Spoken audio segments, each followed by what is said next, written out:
I deployed to Iraq 2007 to 2008, to Kirkuk, Iraq, in support of Operation Iraqi Freedom. For me, specifically, I've encountered 15 IEDs. Out of the 15 that my vehicle struck, 3 of them were catastrophic. We were on a normal mission, heading to a town called Busheria, and we just turned off the major highway. Less than 30 seconds went by, and everything was normal. And in a split second, things changed for me and the guys inside my truck. We were struck by 2 155 artillery shell IEDs that were buried in the center line of the road. We suffered quite a bit of damage, and we were also ambushed. Definitely a lot of concussion there. I mean, it's a bomb. So that's how I received my traumatic brain injury, and along with the events that I went through over in Iraq, gave me PTSD as well. This is something for me that I battle with every day, my service in the military. The reason why I don't disclose all information of what actually happened at the instance of me getting hit, because it brings back memories of war and horror. The medical advisors told me that I couldn't stay in because of my injuries that I received in Iraq, my traumatic brain injury, and the PTSD that I suffered from. The biggest adjustment, is just trying to figure out where to go in life as being a young man coming back from war and being at a crossroads in your life, whether pulling the trigger and either coming home to your family or taking someone else's life.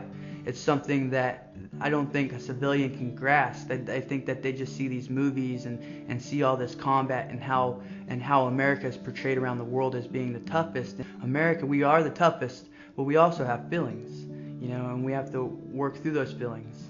I became involved with Warriors for Freedom through Major Ed Polito, and one of the things that Warriors for Freedom is strong about is peer-to-peer networking. And when I met Brett was able to put me in contact with other soldiers that were having some of the same things that I was going through and dealing with on a normal day-to-day basis. But plus, Brett was also there for me too.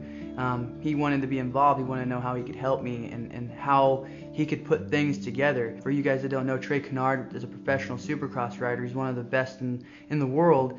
And Brett was able to set that up for me to get to go out there and meet my hero. And with going in and meeting Trey and getting to talk to him, Brett really grasped the concept of the motocross. And from there on out, Brett told me to run with it. And from there on out, I've been trying to use the motocross platform to build and to reach other veterans that are in similar situations as myself. I think one thing that really, kind of drew me into Josh and Warriors for Freedom was this aspect of suffering or pain. Seeing a story where someone has overcome something that seems near impossible. And hearing Josh, I think it was 15 roadside bombs, and I'm like, man, you think after first 5 you'd be like, no, I don't think so. I can still hear him saying the 15th one got me, and it's like, man, that's just an amazing story to hear. And then now to see Josh back here, having served this country and still willing to help out with with Warriors for Freedom, and basically just finding his feet again as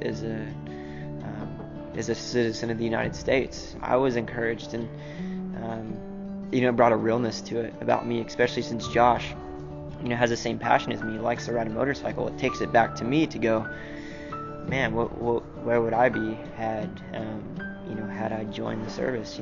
Where would I be in that same situation? And you understand love or grace from someone, you want to give it to someone else. And I think the same thing is true with this. When you understand the sacrifice that they're making for you, the time they're spending for you, you in turn want to give back a little more. So I think that's the biggest thing, just taking a step back and realizing what this really means.